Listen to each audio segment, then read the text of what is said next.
Hi everyone, welcome back to Learning Aid. In today's video, we're going to see histological slides for female ovaries, and we're going to check out follicles in all their stages of growth and maturation. Let's dive right in. So in the first slide, you can see the primordial follicle and the primary follicle. Here, these are the primordial follicles that are arrested in prophase 1. And this is the primary follicle where we can appreciate the flat pregranulosa or the flat follicular cells. It is so distinct, you guys. Okay, and then this is the primary or the primary oocyte. All right. In the next slide, you can see the primordial follicle, primary follicle, and the secondary follicle. So these are the primordial follicles that are arrested. This is the primary follicle, where you can see the layer of cells around them, like this one, say. And then this is the secondary follicle.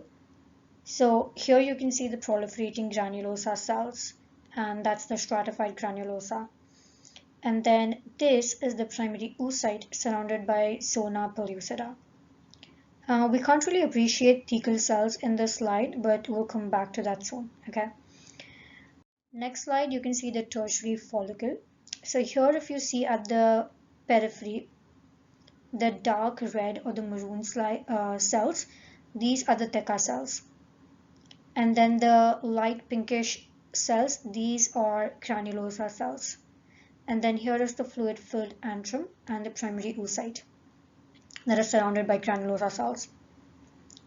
And then in this slide, you can see the Graphene follicle. So this is the Graphene follicle that is surrounded at the very outer layer.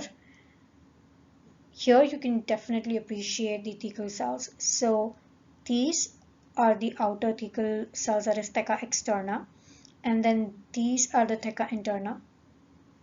And then pushed to the periphery inside here, these are the granulosa cells.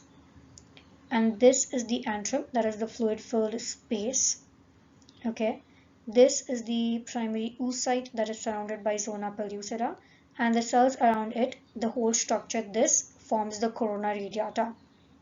Okay, so this is the follicle that is right before the ovulation, and it will ovulate the primary oocyte and the corona radiata, the cells surrounding it, whereas the rest of the follicle will turn into corpus luteum.